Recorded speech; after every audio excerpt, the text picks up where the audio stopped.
Off we go into the wild blue yonder, climbing high into the sun. Here they come, zooming to meet our thunder, and our boys give it a gun. Down we dive, spouting our flame from under, off with one terrible roar. We live in flame, we go down in flame, hey, nothing can stop the U.S. Air Force. Over hill, over down, we have hit the dusty trail, and those caissons go rolling along.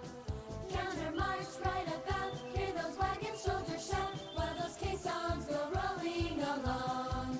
For it's high, high here in the field artillery. Call off your numbers, but it's strong. 2, 3, 4, and where we go, you will always know that those caissons are rolling along.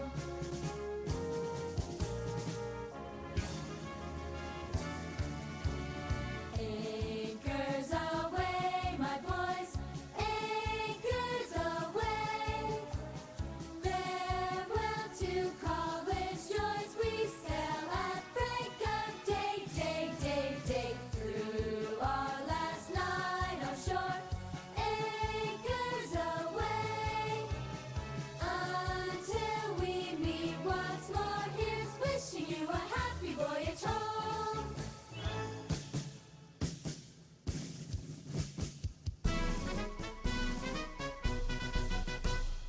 We're always ready for the call. We place our trust in thee. Through surf and storm and howling gale, I shall our purpose be. Semper Paratus is our guide, our fame, our glory too. To fight, to save, or fight and die, I Coast Guard, we are for you. From the halls of Montezuma to the shores of Tripoli, we fight our country's battles in the air, on land and sea. First to fight for right and freedom, and to keep our honor clean. We are proud to claim the title of United States Marines.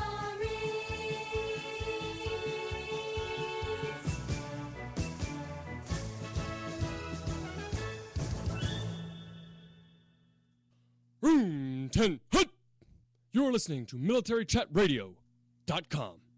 Hey, and good afternoon, and welcome to another segment of Military Chat Radio. I'm your host, Al Young, and my co-host, Sergeant WP, is away for this week, and she'll be back with us next segment. But today, I have someone who is my honored guest, and this is Colonel William Jones. He is also Professor Jones. He's a man that I'm so honored to have with us today. And he's going to tell you a little bit about himself and about his career. But before we get to him, one of the things that I'd like to talk about, and it's not that I want to talk about it, but I'm just going to hit on it real quick. Unfortunately, we all observed another tragedy in the United States, and that's what happened in Connecticut with that senseless slaughter of innocents. And it's a shame that you can't go anywhere, can't do anything without someone wanting to take lives. It's one thing that America is the place that it is, and that so many of us have given our lives, and so many of us have served to make this country the country that it is, the land of the free. And other people just take it for granted, and they do all kind of crazy things. So you know what? All we can do is pray that we can enjoy the time that we have on earth, and not have senseless things happen. And it's just a shame. You know, we're just so fed up with this because it's not just happening once or twice now. It seems to be almost a daily occurrence.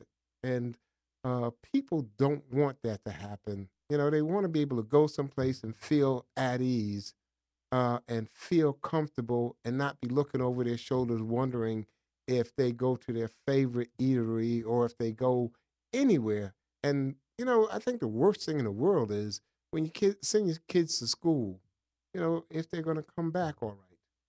Yeah, that is true. You know, and in war, you expect something like that because there's casualties always. Okay. It's collateral damage, but you don't expect that when it's has nothing to do with any type of hostile activities. That is true. The mental health issue is the one of the things that came up about mental health. I heard a lot about that during this particular unfortunate the mental health issues in reference to the kids, young kids, depression, and dealing with the bout of depression. And it's one of the things that we don't know. Our mothers seem to not recognize the those type of mental issues with their children. And that's a sad part too. This means that there might not be that connection that we have. So the mental issue now has been is coming up in this particular one in reference to this particular child and his depression and what he was going through. Well, I think if that's the case, a lot of kids then needed a lot of help. But at the same time, you know, it's still um, bad, you know, or there's still just it's just unfathomable. I mean, when you look at it, you know, right now I'm kind of choked up about it, but when you look at the overall picture, um, it's just happening too often. Yeah. So everybody who has a mental problem or they're having emotional problems, is it okay for them to go take it out on everybody else? No, Because that seems to be what's happening. Everybody's having a problem. So, well, you know, I'm having a problem. I'm going to go take out my issues on everybody else. So I'm going to cause everyone to suffer because I'm suffering. yeah, I believe that uh, in reference to that, uh, the copycats, the ones that are laying back in the cuff, so to speak, want to do something but afraid to do it. And when something like this happened, remember back when this actually started, they call it postal, Oh, yeah. and the post office, stress in the post offices many years ago. Now they use the term as I'm going postal. And then from that point on, you start having these things periodically. When it hits the schools and hit our kids, it's when it's really difficult to handle. And I'm saddened by this whole thing too, taking a life period. But children, we faced with. I had a discussion with a young man in Texas. Uh, was saying that why can't we have security in schools like we have security in all these other things in airports and so forth. But it really comes down to economics. Now we all fussing about bulletproof glasses in the school. We have already have officers at various schools now, and when they start talking about the security of schools. We got thousands and millions of schools all over this country, and most of them have police officers there. What else can we do? The mental issue is one of the things that they're talking about. I keep bringing that up because a lot of the kids that have gone through this is have these particular issues and we don't know. So how can we secure our schools? How can we go forth and uh, instead of putting you know great detectors in all the schools, some of them have 'em already. Well, you know, I think what they look at is even with you having security in the schools, uh, when you start looking at radar detectors and you start looking at school security and everything else, you're normally looking at high schools because then you start thinking, well, this is the age where kids are doing things where, okay, they may come to school with something. They may need more monitoring than kids of a lesser age. But no one's going to think that, okay, elementary schools and intermediate schools, we need to really have a lot of security there. Well, you have You know? some of them that bring guns in their pack, in their Yeah. backpacks in elementary Oh, school. yeah. There's Well, one I incident mean, on a bus that one guy actually shot. So I mean, this issue is it's just profound. It's spreading, and uh, Chicago, for example, killing a lot of kids in Chicago. That's a high rate there. It's really bad. What can we possibly do about that? The mayor of Chicago and the attorney are trying to figure out what they can do for to reduce the violence in the Chicago neighborhoods. And I think it's like a cancer. It's really all over. I don't know what to do. I know through prayer, we hope that everybody will be cognizant of everybody's their lives. Uh, well, one of the main things I think that's probably been not addressed and a lot of people are unaware of, it's sort of in a lot of neighborhoods, like in large cities or even a lot of the smaller cities, is in the rural communities. They've had these problems for a long time. It's just not been on like a mass basis, but it's a continuing basis that kids are being killed. mhm. Young kids, older kids, and it's always happening. We just don't hear about it. But then when you have a mass um, um, incident like what happened just now in Connecticut, then it's come to light. Everybody's made aware of it because it's such a tragedy. Um, People don't realize that there is so much going on as far as these kind of things going on. And then all of a sudden we realize, hey, there's a problem. I think it's just like a long time ago when drugs were going on, a lot of people didn't realize where all the drugs were. Yeah, Then when it started spreading out to other communities, yeah, well, as long as it was kind of like kept in one community and it wasn't really affecting you, then you weren't aware of it. Then when it spread out to all the other communities, then all of a sudden, oh God, there's yeah. a Yeah, problem. yeah, we have an epidemic. Yeah, Yeah, we have an epidemic yeah, going, and it's the same thing. But it's why does this happen? Why should we all be feeling so bad right now? And I mean, why is it that we can't seem to go anywhere without someone doing something? Why is it that we got to be looking over our shoulders? That, I mean, we can't go to a restaurant, we can't go to a game, we can't go anywhere without someone uh, doing something to ruin a wonderful outing, to ruin anything. I mean, and now I have a child in school.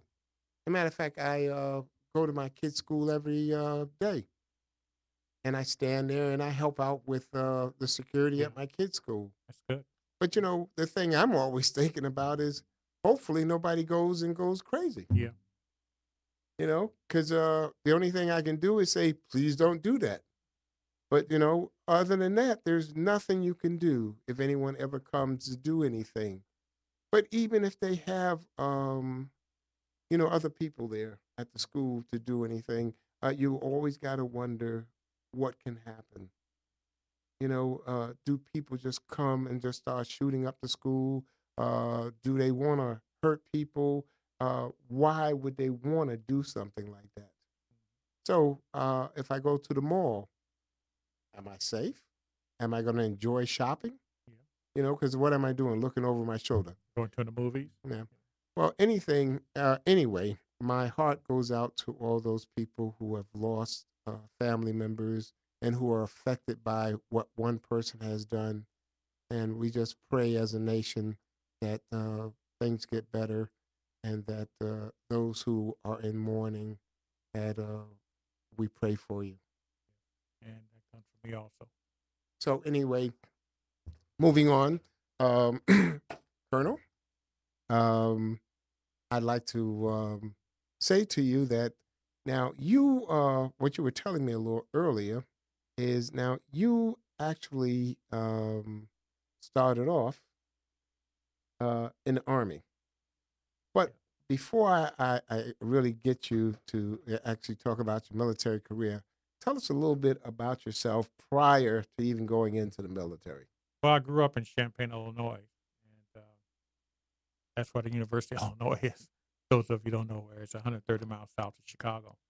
I grew up there, and I was okay in high school.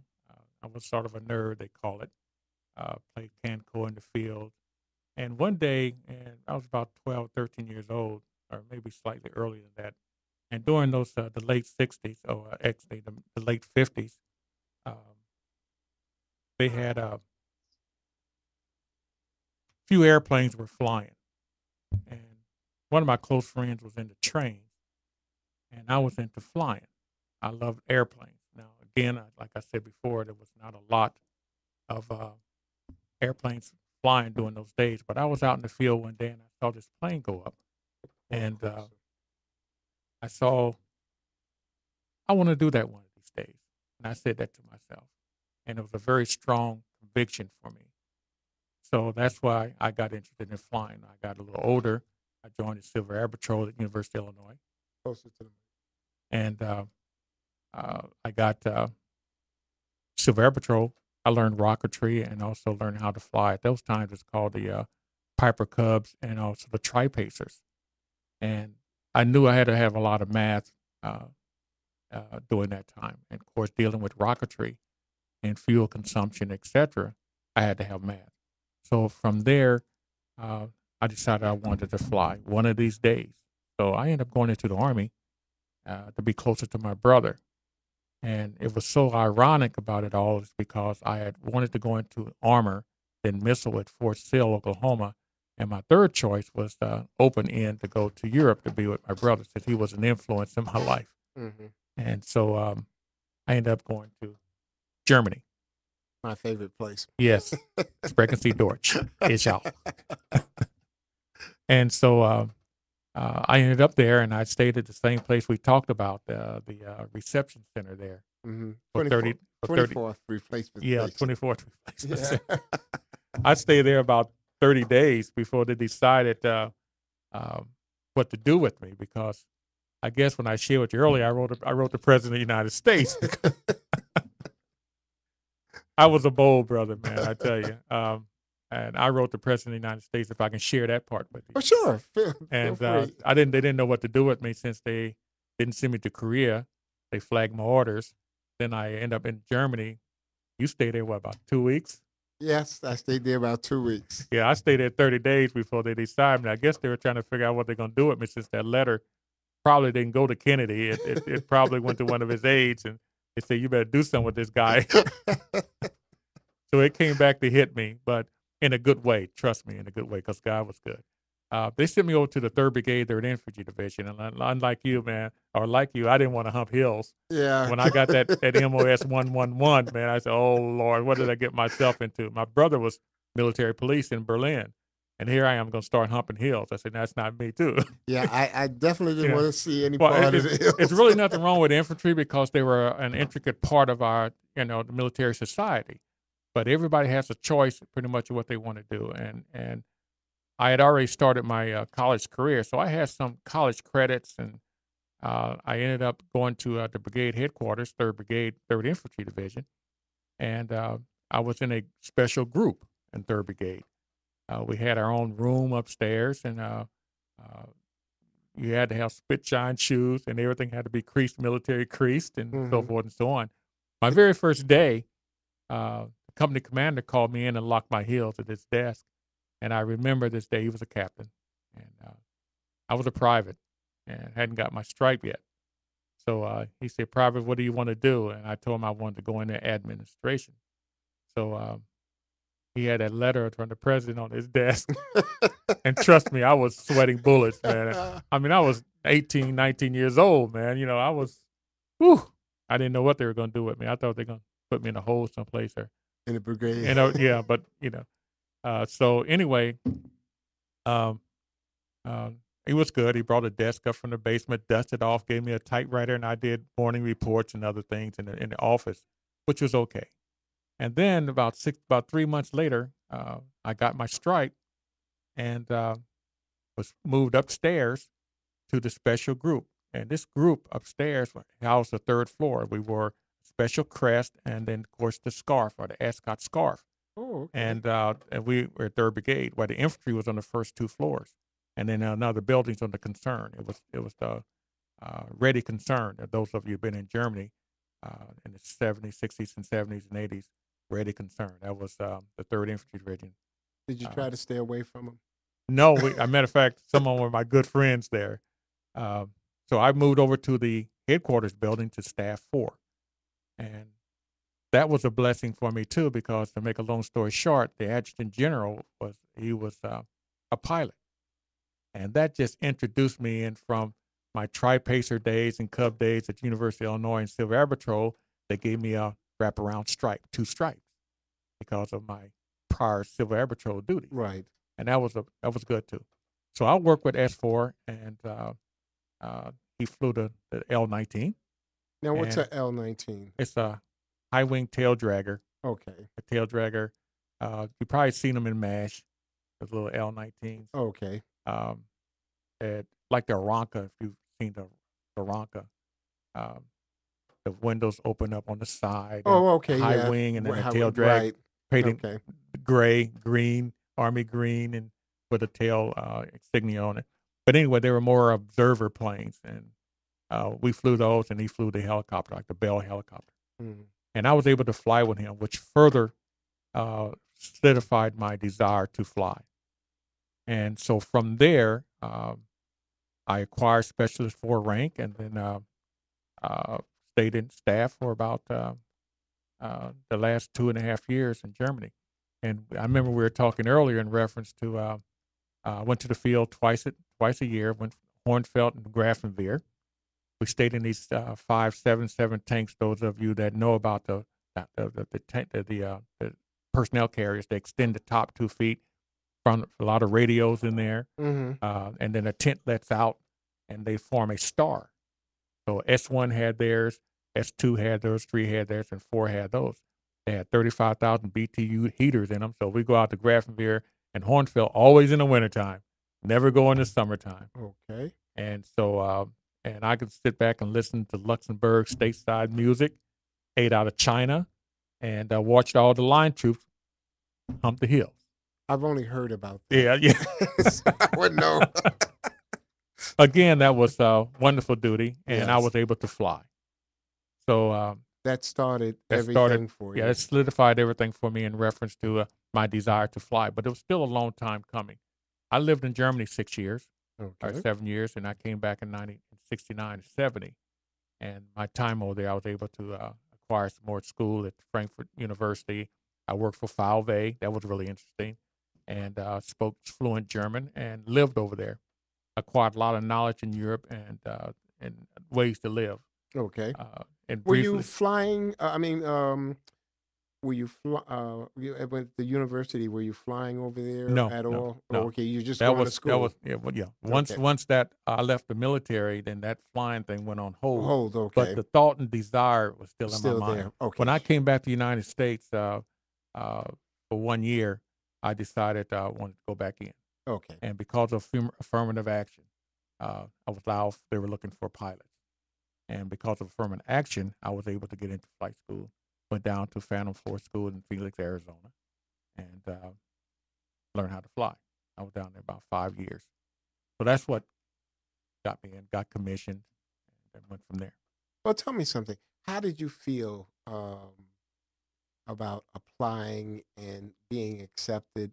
Was it like kind of a rush, or did it just make you feel just like you were on top of the world? Well, personally, it was an achievement for me. However, the jet jocks, as you call jet jocks, were the ones that wore their uniforms and pick up and thought they were all, God gift to women and Right. so forth like that. I was older. I was Right. 10 years now, it's 28, 29. Right. When I went in, by the time I got there. Right. So my whole life there was a little different. I was, uh, what you can say, determined, on Okay. track. Okay. Didn't care about the flight suit thing and going out partying. I had to study, and it was trying. And they tried to kick you down. They tried to send you through a lot of changes. A lot of African American pilots went through this. And you never see us in abundance, but we spread all over. Mm-hmm. And one of the unique things, by not to get off track, is that when you go to the Black Pilots Association dinners, you see all the black pilots used to fly. Some of them in commercial flying now. A lot of older ones in commercial flying now, and that's why you see a sea of pilots, man, that are succeeded, United, Continental, and all.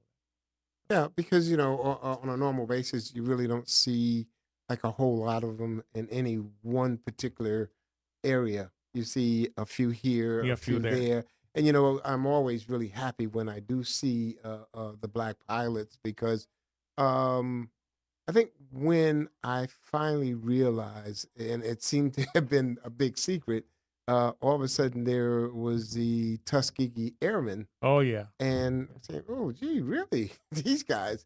You didn't know, you yeah, know?"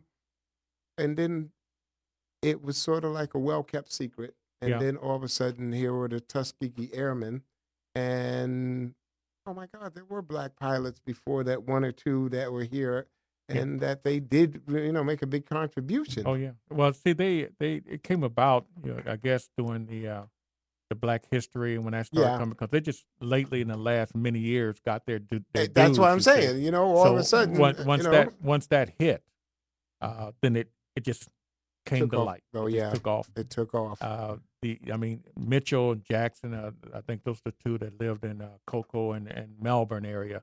I met them. They go to a lot of speaking engagements there. I was able to meet Mr. Mann, uh, Colonel Mann. Right. He was they're old now, and I don't know exactly how many's left. Not very many of them. I don't know, No, about I three or got because four of them now. they're kind of like all of those people are from that era. Yeah, Regardless of if they were Tuskegee or not, or anybody who was around during World War II, they're all falling yeah, by the wayside. yeah, yeah, But it's just that I know that it's probably just a very few because I understood that there were only just so many of them left anyway, yeah, and then they were their numbers were dwindling. yeah, yeah. And a lot of them had already passed Yes. before they really came Yes, to light. exactly. Especially the first Tuskegee Airmen movie that came out, Yeah. and you suggested that was more, what's that, more history Yeah, it to was it? more Yeah, historical, historical. Yeah, based on exactly yeah, what had really happened. And yeah, I think by the time the second one came out, it was kind of a different take on it. yeah. I So, Go ahead. no, I was just going to say that's when I found out. And, um, the funny thing is, I started, I've always kind of watched History Hmm. Channel and Nature and everything else.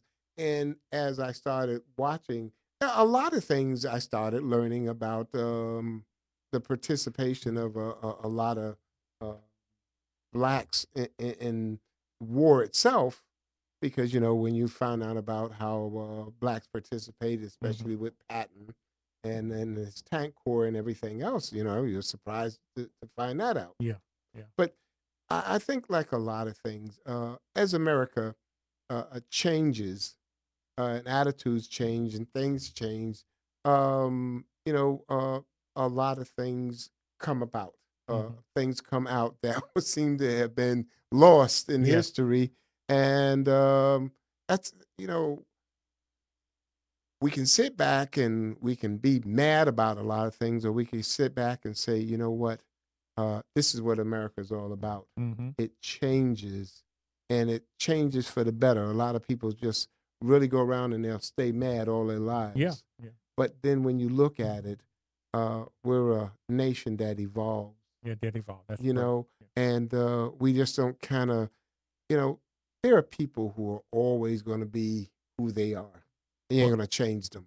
right. When you It, look at history, for example, mm, you would think this, that if history was the true history from the very beginning, Mhm. where all the African Americans and minorities have participated in history to make this world what it is today, then the history that we know now, we would be having this conversation. Right. But see, they didn't have the history of us in the early history when I studied. Right. Now they got Black history now, and history that how the minorities, whether you're African American or other, have been successful in making this country grow. Now, if the history books were real and had true history during my era growing up, then you and I will be not talking in reference to this subject per se, because now we'll know what all of the people have done, and the invention of the stoplight was an African American. Sure. Most people don't know that. And And then, and then a lot of things like what was it, heart surgery, Yes. and a lot of other Yes. things that came out.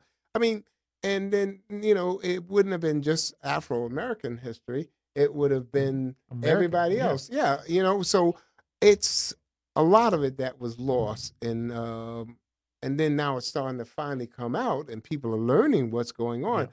But I just look at it, and the thing that I look at is the contribution that was given to the military. Yeah. And then it's slowly coming out of the archives, and I'm saying, Yeah. well, thank God, because I know we were around, and I know we were doing things, and because the thing that I used to look at as a young soldier coming in was whenever I saw a Black officer, I was always so happy because I'm like, gee, he made Yeah. it, there's Yeah. one, and That made it. yeah, you had that pride, and then when you look at way back when, and you saw history that going all the way back, I think almost to the Civil War and Yes. everything. That Oh yeah. They contributed yes, heavily for their freedom. yes, It's just like the Tuskegee Airmen. When you look at, they were all graduates. yes, They were all college graduates. You had to have a degree even to enter in that program. So all the brothers was coming down to Tuskegee, they were degreed. yes. That was one of the requirements, and they were smart. Well, Math and science. Isn't that something? But I'm just saying, all of a sudden, as much as I used to watch the history channels and Yeah. everything else, I didn't find out about them until one day. I'm saying, oh, really? I didn't realize that. Yeah.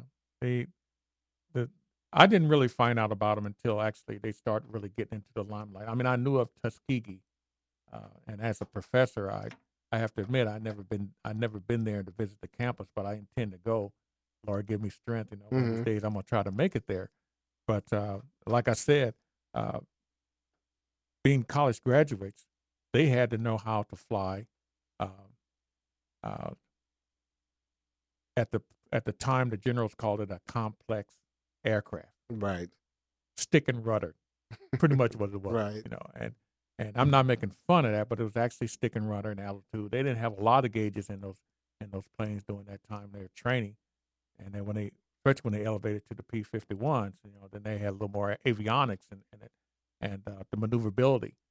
So like I tell my students now at TSU that I tutor over, and that in aviation, that math and science. And when I facilitate and speak to groups, it's math and science to kids. They have to have math and science. That's important every day of your life. It's math and science. You have to know how to triangulate. You think you get up in an aircraft and fly.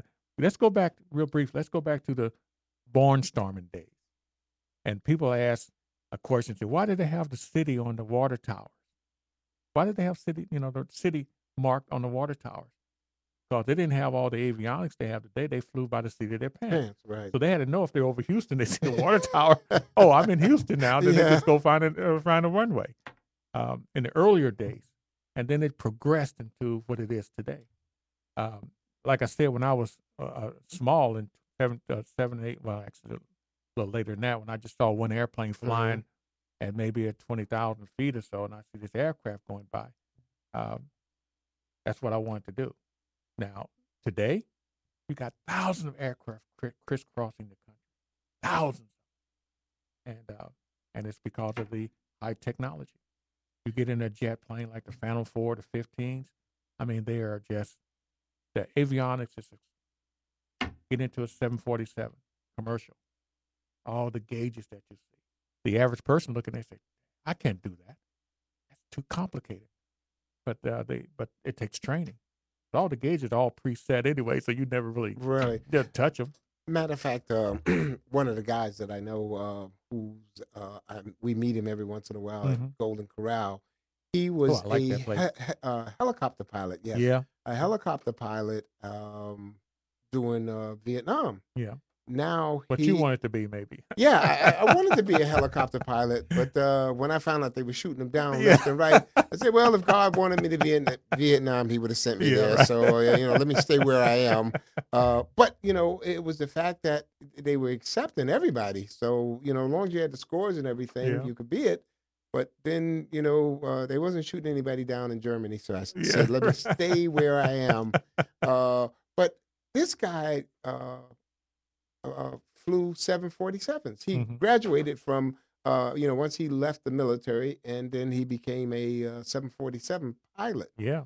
And he's a really nice guy. But I'm just saying, it's funny how people have done this. And he was just saying how when he's sitting in the cockpit, how everything is just, I just look at it. Yeah. It flies itself It flies almost. itself, man, and that's the thing. I mean, it can land within 50 feet. It can Hmm. bring you through the soup. It can you sip and drink coffee on automatic pilot, and you back there having reading newspaper in the back in the lounge area and stuff, and think nothing of it. They up there doing the same thing. Yeah, well, I run into this thing where, but my wife gets on me all the time about, I don't go anywhere without my GPS, Yeah, because I mean, it's not flying, but it's my way of navigating from one place to another. And I'm just saying, can you imagine just how far we've come with all the various things that we have, you know? hmm, So we've come a very long way. We have yeah, a very long way. And that's how far we've come. We have come a super long way with a lot of things. But okay. How you doing?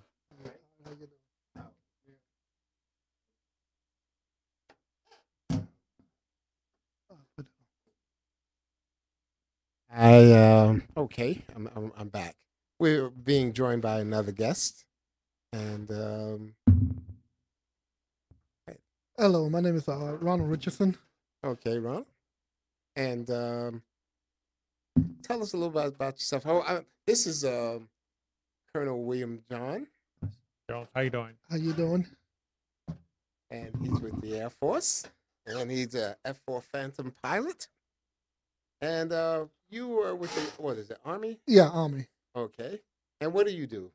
I'm a builder, developer, and Uh, one of the things that I do is try to create opportunities for veterans to provide housing, also job opportunity, Wonderful. and empower them in life skills. okay. Well, I'll tell you what. Give me 1 minute, and then what we'll do is we'll get to you on everything that you do. All right. I just want to finish up with the Colonel, and then if we got some time, and we're going to talk about what you do and everything else. Okay. That's fine. Okay. So how's everything going today? Great. Great. All right, then, man. And the Colonel was also with the Army, also. Yeah. So all of us Army guys today. So, yeah. On that note, though, with the way things have come for such a long time, I'm kind of really glad. But like I say, whenever I do see pilots, I'm always happy to know that things have progressed. And I think the last time I was out at MacDill, I saw an air show, and Yeah. there was a pilot there, black guy, and I was saying, hey, and it kind of, I've kind of gone from that little kiddie thing to right now, and I'm still thrilled because it's good to see him. Yeah. Yeah, it You is. know, And briefly, when I go to the air shows, because I do air shows and demos uh, throughout Florida, and now I'm in Texas, so I do Texas. But uh, I meet a lot of F4 mechanics that worked on the fours, man. Little short guys, because they had to get up into that right? and to work on the engine, and it's really cramped up in Cramped there. up in there. And they're little short guys, and they just be laughing and talking about it, man. How tight those Pratt and Whitneys or GE engines, twins are up in the aircraft itself. So But it's wonderful, man. I enjoy right now to help young cadets, schools, young people, get them their guidance and into the way of life, whether they're going into the military or in civilian life.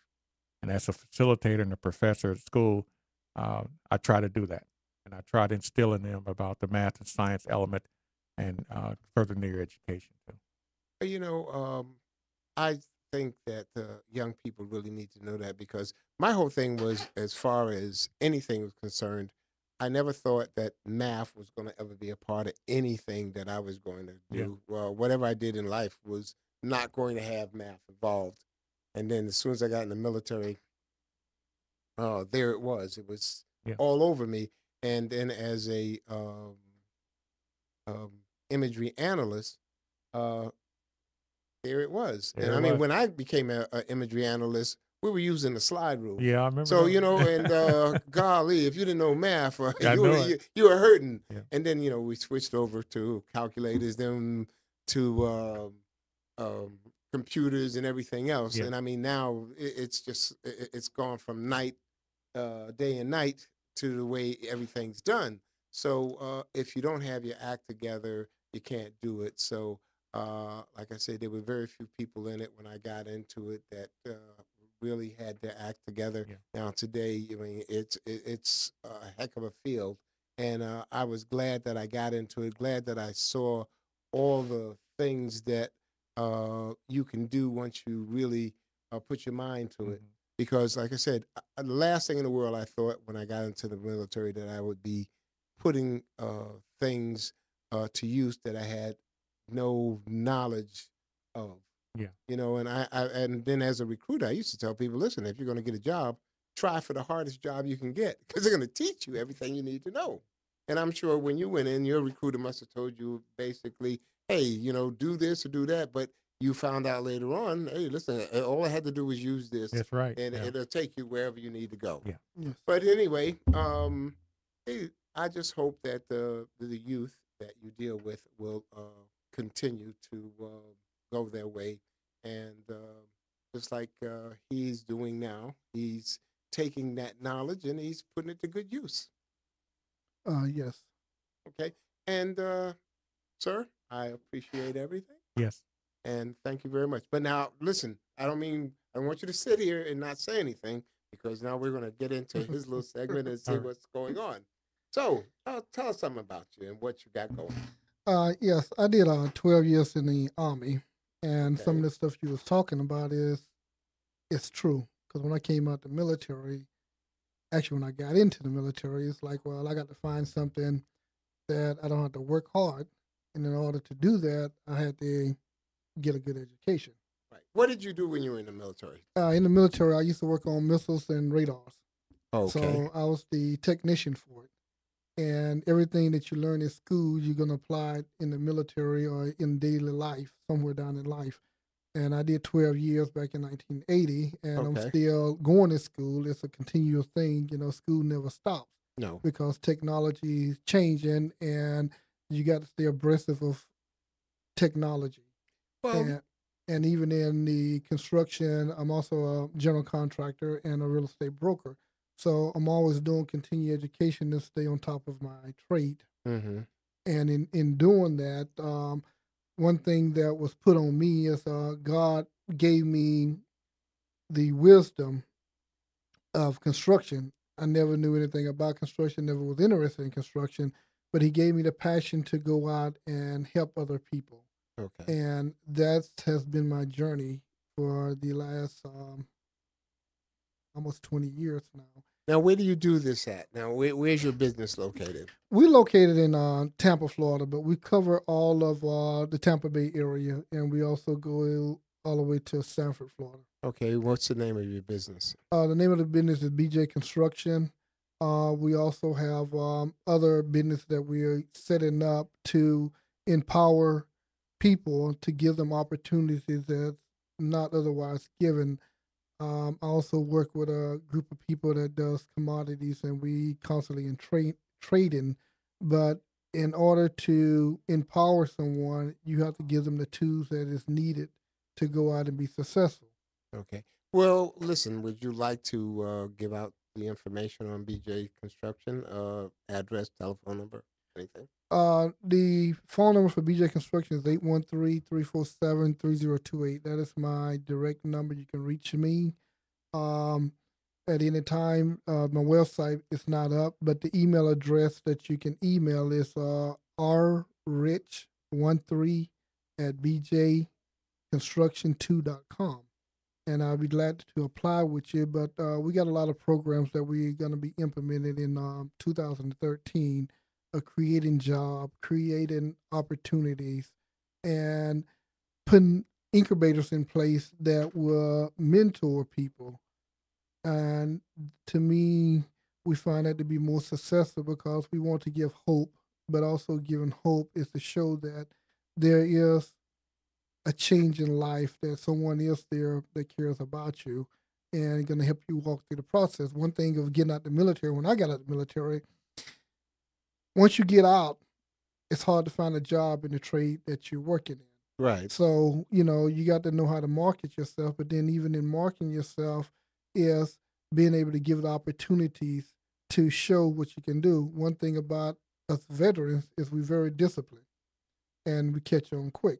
Oh, yeah. So by entrusting working with different veterans, we know what we're going to get. So, but it's just our opportunity of retraining them in different areas to allow them to be successful. Because one thing about our program is we want you to be successful and we want you to become entrepreneurs. So it's nothing that we're going to do to hold you back. We're going to give you all the tools that is needed to make sure that you are successful. Okay. And how long is most of the training? Is it?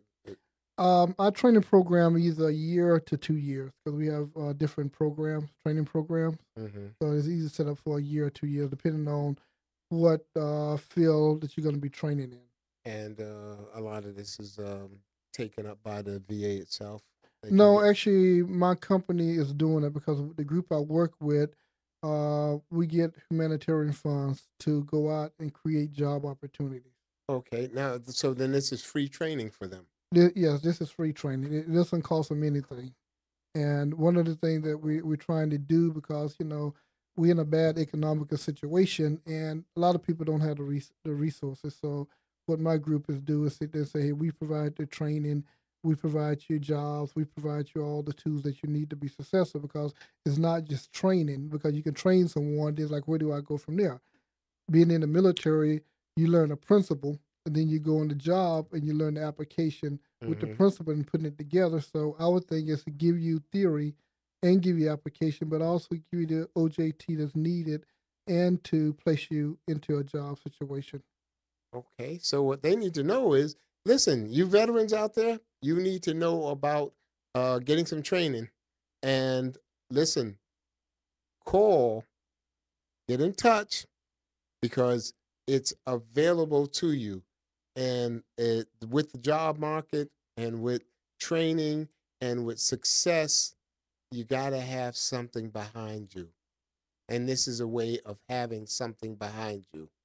And if you forget, give them the information one more time. My direct phone number is 813-347-3028. You'll reach me directly. My name is Ron Richardson. My email address is rrich13 at bjconstruction2.com. Okay. Or either you can call the station at 727-493-2055. And you know what? We're going to have to ask you to probably come back another day, because there's a lot of stuff I'd really like to ask you. Unfortunately, we're running out of time for today. Oh, Okay. that'll be good. I'll be glad to come back. And listen, today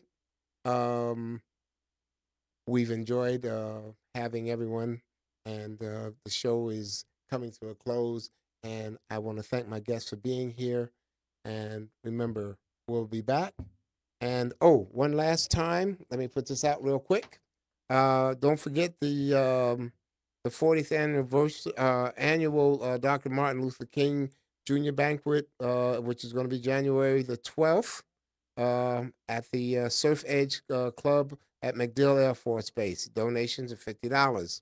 So anyway, you have a wonderful week, and thank you very much. And we'll be talking to you next time.